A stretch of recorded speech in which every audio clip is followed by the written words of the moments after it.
Good morning, students. I am Ajit Singh. I will teach mathematics and mental ability. Mental ability में आपने देखा होगा एक topic है हमारा क्लॉक टेस्ट, जिसमें क्लॉक के ऊपर क्वेश्चंस आते हैं। तो आज हम वही डिस्कस करने जा रहे हैं कि क्लॉक टेस्ट क्या है और उसमें किस टाइप के क्वेश्चंस होते हैं। तो जिस तरीके से आप स्क्रीन पे देख रहे हैं, ऑलरेडी आपको लिखा हुआ है टॉपिक का नाम और एक बगल में क्लॉक बनी हुई है।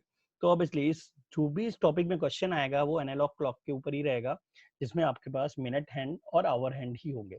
सेकेंड हैंड की बात यहाँ पे नहीं हो रही होगी। तो जब भी क्वेश्चन आएगा इसी टाइप की क्लॉक के ऊपर आएगा। ओके, तो सिंपल सी बात है।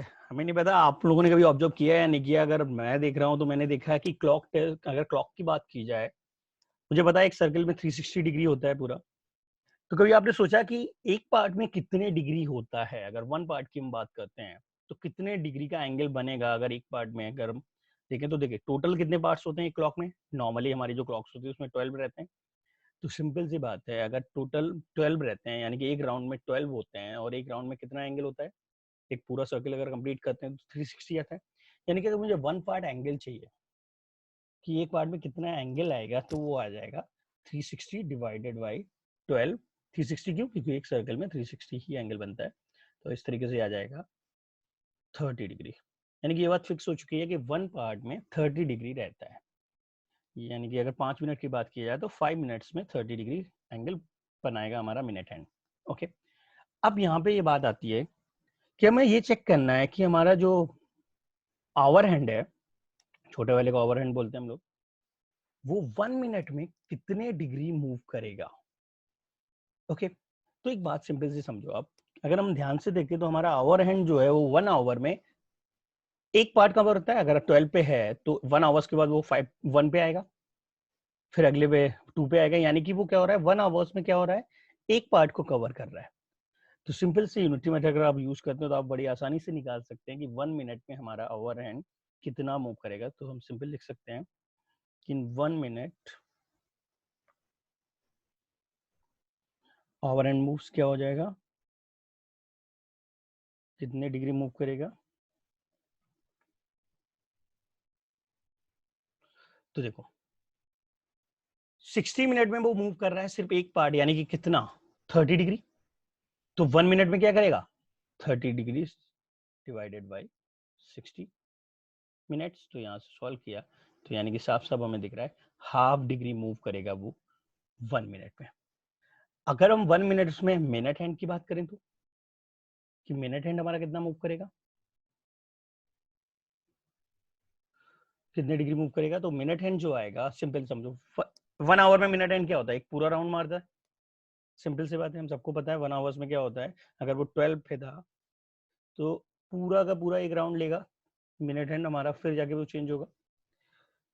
तो 1 आवर में मिनट हैंड पूरा कंप्लीट करता है हमारे पास 360 डिग्री।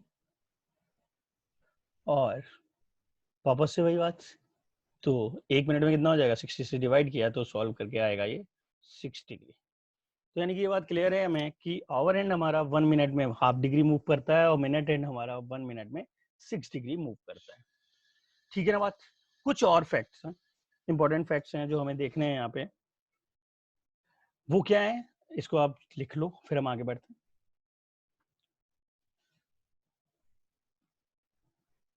चलिए देखिए, अब एक बात और सोचो आप। ये तो बात हो गई कितने एंगल मूव कर रहा होता है हमारा मिनट हैंड और आवर हैंड। कभी आपने सोचा है कि दोनों हैंड्स कितनी बार कोइंसाइड करते हैं, कितनी बार कोइंसाइड करते हैं, मतलब ओवरलैप हो रहे होते हैं। बोथ हैंड्स 24 आवर्स में कितनी बार कोइंसाइड होते हैं, ओवरलैप हो रहे होते हैं। जैसे अगर आप स्टैंडर्ड फॉर्म की बात करें तो एक स्टैंडर्ड वैल्यू की बात करें, जैसे 12 ओ क्लॉक। आप 12 ओ क्लॉक को देखते हैं तो बोथ हैंड्स क्या हो रहे होते हैं, आवर्स में ओवरलैप हो रहे होते हैं। मिनट हैंड आवर हैंड एक के ऊपर एक रहते हैं, ओवरलैप कर रहे होते हैं। ये होता है कोइंसाइड पोजिशन। अब बात आती है ये 24 आवर्स में कितनी बार हो रहा होगा, एक पूरे दिन में कितनी बार बोथ हैंड्स कोइंसाइड करेंगे। तो नॉर्मली अगर हम देखें, हमने ऑब्जर्व किया इस चीज को कि नॉर्मली आप देखते हो तो एक बार 1 आवर्स में एक बार तो कोइंसाइड होता है। जैसे अगर आप बात करो 1 ओ क्लॉक, 12 to 1 के बीच की बात की जाए तो 12 ओ क्लॉक ही आएगा। लेकिन 1 to 2 की बात की जाए, जब 1 to 2 हो रहा होगा, 1 ओ क्लॉक ऑलरेडी यहाँ पे अगर मैं दिखाता हूँ आपको, ऑब्वियसली ब्लू वाले को फोकस करते हैं तो मुझे दिख रहा है कि ये भी हमारा 1 o'clock है। जब ये मूव करेगा तो अप्रोक्सीमेट 1:05 के आसपास ये यहाँ पे होगा। तो इसका मतलब क्या, ये ओवरलैप हो रहा है। यही चीज 2:10 के आसपास वापस से ऐसा हो रहा होगा, दोनों एंड ऐसे आ रहे होंगे। 3:15 के आसपास भी कुछ ऐसे दिख रहा होगा, ऑलमोस्ट वो कोइंसाइड हो रहे होंगे। तो ये एग्जैक्ट टाइम भी हम बताएंगे आगे फ्यूचर में, कि मतलब आगे वाले वीडियोस में, कि कब वो एग्जैक्ट टाइम क्या होगा जब हमारा आवर एंड मिनट एंड एक के ऊपर एक आएंगे एंड कोइंसाइड करेंगे। तो देखिए यहाँ पे क्या हो रहा है, यानी कि ये बात तो पक्की कि हर आवर में एक बार ऐसा हो रहा है कि वो कोइंसाइड हो ही रहे हैं। लेकिन एक बात समझो आप, अगर आप 11 और 1 की बात करते हो तो 11 और 1 में सिर्फ 12 o'clock ऐसा टाइम होगा जब वो ओवरलैप करेंगे। यानी कि इन 2 आवर्स में 1 टाइम हो रहा है, बाकी हर आवर्स में 1 टाइम हो रहा है। तो ओवरऑल देखा जाए तो 12 आवर्स में 11 टाइम्स आ रहा है। तो फिर 24 आवर्स में कितनी टाइम्स हो जाएगा, 22 टाइम्स। 24 आवर्स में 22 टाइम्स बोथ एंड कोइंसाइड करेंगे। क्लियर। अब बात आती है कोइंसाइड की, तो इसके बाद आएगा अपोजिट का भी। अब हमें बताना है कि अपोजिट कितनी बार होता है। ये सीधा क्वेश्चन आता है, आप जब एनटीएससी या कोई भी ओलंपियाड दे रहे होते हैं जहाँ पे ये रीजनिंग क्वेश्चंस आते हैं क्लॉक टेस्ट के, तो आपसे डायरेक्टली ये क्वेश्चन पूछा जा सकता है कि 24 आवर्स में कितने टाइम्स कोइंसाइड करेंगे बोथ एंड्स या अपोजिट होंगे। तो ये डायरेक्टली इसलिए हम बता रहे हैं, तो आपको ये पता होना भी चाहिए। तो ये यहाँ पे वापस से हम देखें तो 6 o'clock पे जो मेरे सामने दिखता है, नॉर्मली लोगों को समझ आता है, लोग अक्सर यही कहते हैं सर 6 o'clock। हाँ बिल्कुल सही है। कई बार मैं पूछता हूँ, लोग कहते हैं 1 या 2 बार, ऐसा नहीं। 6 o'clock पे रहता है, पर ऐसा हर बार तो हो रहा होता है। ध्यान से देखो आप, जब 1:35 हो रहा होगा तो भी 1:35 से थोड़ा सा ज्यादा, ऑब्वियसली ये भी थोड़ा मूव किया होगा, ये भी 5 मिनट मूव किया होगा, वो बाद में बताएंगे एग्जैक्ट टाइम क्या है। लेकिन हाँ 1:30 आसपास वो अपोजिट आ रहे होंगे। सेम चीज 2:40 के आसपास भी वो अपोजिट हो रहे होंगे, 3:45 के आसपास भी अपोजिट हो रहे होंगे। यानी कि फिर से वही बात है, हर आवर में 1 टाइम तो अपोजिट हो ही रहे हैं। तो 24 आवर्स में क्या हो रहा है। पर एक बात समझो, अगर मैं 5 to 7 की बात करता हूँ तो ये 6 कॉमन है दोनों में। 5 to 6 जाओगे तो भी 6 o'clock पे ही आएगा, 6 to 7 जाओगे तो भी वो 6 o'clock पे ही आएगा। क्योंकि जैसे ही आपने 7 to 8, 6 to 7 जगह देखो, 6 o'clock पे यहाँ था, ये पूरा हमारा मिनट एंड मूव करेगा मूव करेगा मूव करेगा मूव करेगा, और यहाँ पे आएगा उस टाइम 7 हो चुका होगा। पर रिपीट कहाँ होगा, वो 7:05 पे आके अपोजिट कहाँ होगा, 7:05 पे, जो एक्चुअल में 7 और 8 के गैप में आ जाता है। तो यही रीजन है कि हमारा 5 to 7 में सिर्फ 1 टाइम होगा, जो एक्चुअल में बाकियों में 1 आवर में 1 टाइम होता है, लेकिन इस केस में 2 आवर्स में 1 टाइम होगा। तो वापस से आ जाएगा हमारा 12 आवर्स में 11 टाइम्स एंड 24 आवर्स में 22 टाइम्स अपोजिट होंगे। क्लियर। ठीक है। अब इसके बाद जब अपोजिट की बात आ गई तो ऑब्वियसली फिर परपेंडिकुलर की भी बात होगी। तो अभी हम देखते हैं कि 24 आवर्स में कितनी बार परपेंडिकुलर होगा बोथ एंड्स। ओके। तो अब देखो, जब 180, क्योंकि अपोजिट का मतलब क्या, एंगल कितना बनता है, 180 बनता है। तो यहाँ हम सीधे कैलकुलेशन कर सकते हैं, जब 180 11 टाइम्स हो रहा है तो 90 कितनी बार होगा, ऑब्वियसली 22 टाइम्स, डबल ही होने वाला है इसका। तो 9 परपेंडिकुलर की स्टैंडर्ड फॉर्म देखी जाए तो 3 o'clock या 9 o'clock दोनों एंगल एकदम 90 डिग्री रहता है। तो ऐसा ही अगर हम बात कर रहे हैं 1 to 2 में, तो यहाँ से क्या होगा, 125 के आसपास एक 90 डिग्री बनेगा। 90 डिग्री का मतलब क्या है, देखो एक पार्ट 30 डिग्री का है, हमने ऑलरेडी बताया, तो 3 पार्ट्स बीच में आएंगे तो 90 हो जाएगा ना। तो अगर 1 और यहाँ पे बात की जाए 20 पे, तो 120 पे 90 डिग्री होगा, ऑलमोस्ट 120 पे आएगा, थोड़ा सा ज्यादा ही होगा, वो आगे हम देखेंगे एग्जैक्ट टाइम क्या है। सेम सी 225 पे भी 90 बनेगा, 3 630 पे 90 बनेगा, 435 पे 90। तो इस तरीके से आप देखोगे ये 2 बार आ रहा है, हर आवर में 2 टाइम्स रहेगा। पर बात वही है, जब आप 2 और 4 की बात करोगे तो जो एक्चुअल में 4 बार होना चाहिए था, उसमें ये 3 जो है वो दोनों में कॉमन आएगा, तो ये 3 बार यहाँ हो जाएगा, 3 टाइम्स। वही चीज यहाँ होगा 8 और 10 की बात करेंगे, तो जो 4 बार होना चाहिए था वो 3 टाइम्स होना चाहिए।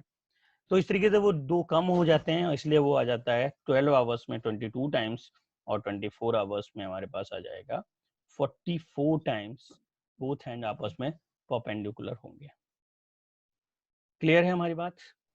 तो ये कुछ इंपॉर्टेंट चीजें थी तो हमें पता होनी चाहिए। चलिए फिर आगे देखते हैं हम। तो इस तरीके से ये सारी चीजें आपके सामने स्क्रीन पे अभी दिख रहा होगा, जो मैंने बोला वो हमने लिख दिया है यहाँ पे।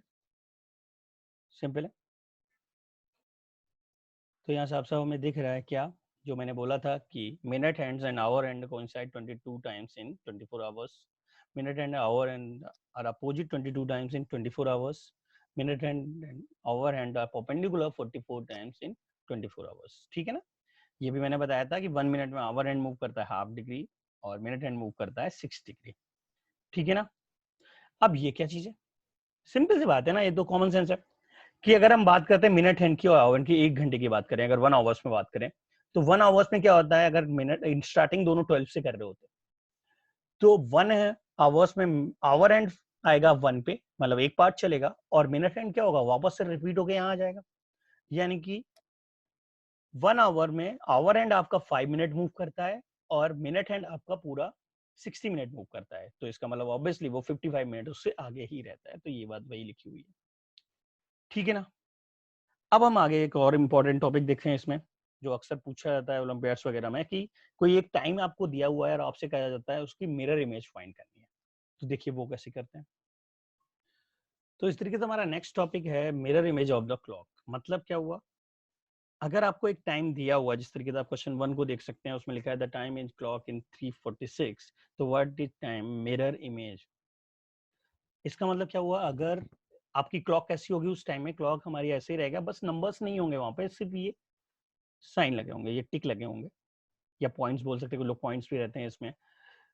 तो ऑब्वियसली जब नंबर्स नहीं होंगे तो आप क्या करोगे, अगर यहाँ पे मिरर रखा जाता है और मिरर इमेज देखोगे, तो जो जैसे ये टाइम दिख रहा है हमको, अभी हमें दिखेगा 12:15 के आसपास दिख रहा है। तो जब ये वापस आएगा तो ये मिरर इमेज में देखोगे कि क्या 12:45 के आसपास दिखेगा।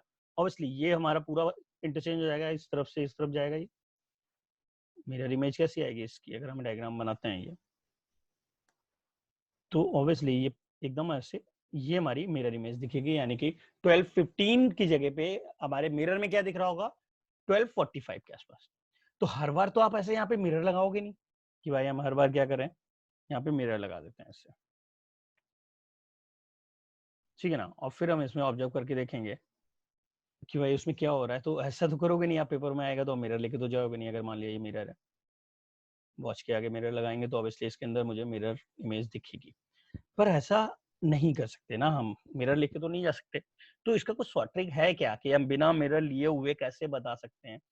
ये तो चलो बड़ा सीधा सीधा दिख रहा था, लेकिन अगर बड़ा अजीब सा हो जाता है 37 या 39 इस टाइप की कोई मिनट टाइमिंग होती तो क्या होता। तो ऑब्जर्व करना भी, उससे वो बीच वाले कॉलम को भी आपको ऑब्जर्व करना पड़ता कि कौन कहाँ पे शिफ्ट होने वाला है मिरर इमेज में।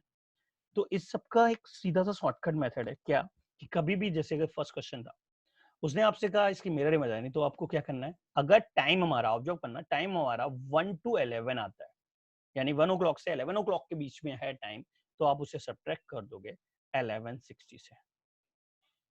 तो 346 को आप सीधा सीधा माइनस कर दो यहाँ पे, तो ये हमारे पास आ जाएगा 14, और यहाँ बचेगा कितना, तो ये 14 हो गया, तो ये हो जाएगा 8। तो डायरेक्टली आपको मिल जाएगा 346 का जो मिरर इमेज आएगा वो 814 होगा। आप चाहो तो चेक भी कर सकते हो, जब मिरर इमेज रखोगे देखो 346 क्या 3 के ऑलमोस्ट वो 4 के पास होगा उस समय, क्योंकि ऑलरेडी 45 मिनट मूव कर चुका है हमारा मिनट हैंड, तो वो 4 पे ही आने वाला होगा, क्योंकि 15 मिनट बाद वो 4 बज जाएगा, तो ये यहाँ होगा। ठीक है ना बात।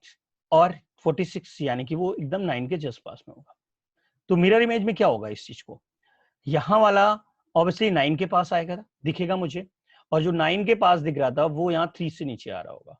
तो मिरर इमेज इसीलिए 9 के पास जो यहाँ ऊपर दिख रहा होगा वो यहाँ आ रहा होगा इस जगह पे। ऐसे मिरर इमेज देखो ना आप बात को, तो ये देखो 14 दिख रहा होगा, 15 से जस्ट 1 मिनट पहले, यहाँ 45 से जस्ट 1 मिनट बाद था, तो मिरर इमेज में वो 1 मिनट पहले दिख रहा होगा। सेम चीज यहाँ ये 4 के पास दिख रहा होगा, तो ये यहाँ 9 के पास दिख रहा होगा, तो वो 814 हो जाएगा। तो ये एकदम आपको ऐसा कुछ ऑब्जर्व करने की जरूरत नहीं, सीधे आप अगर टाइम हमारा 1 to 11 है, आप 1160 से माइनस कर दोगे। इसी जगह अगर बात की जाए, टाइम अगर 11 to 1 के बीच में आता है, यानी 11 o'clock से 1 o'clock के बीच में आ रहा है, जैसे यहाँ टाइम दिया है दूसरे क्वेश्चन में 12:15, तो हम क्या करेंगे, तो हम इसे 2360 से माइनस कर देंगे। ये हमारी ट्रिक है, हमें बस याद रखना है और मुझे डायरेक्टली मिरर इमेज मिल जाएगी। सब्ट्रैक्ट करने की बात कर रहे हैं तो ये आ जाएगा हमारे पास 45 हो जाएगा यहाँ, और ये बचेगा 11। तो 12:15 की मिरर इमेज अगर आप देखेंगे तो 11:45 होगा। तो सभी को ये बात बड़े अच्छे से क्लियर हो गई होगी। तो ठीक है, आज का वीडियो हम यहीं पे स्टॉप करते हैं और नेक्स्ट और अच्छे इंपॉर्टेंट क्वेश्चंस और ट्रिकी जिसमें हम एंगल फाइंड करेंगे दोनों हैंड्स के बीच में किसी एक एक्चुअल टाइम पे जो भी दिया होगा, उसके बाद हम देखेंगे वो एक्चुअल टाइम क्या होगा किसी इंटरवल में, कि वो कब परपेंडिकुलर होंगे, कब ओवरलैप करेंगे। तो ये सारी चीजें हम नेक्स्ट वीडियो में देखते हैं। तो अभी हम ये वीडियो यहीं पे स्टॉप करते हैं। चलिए, ओके, बाय बाय।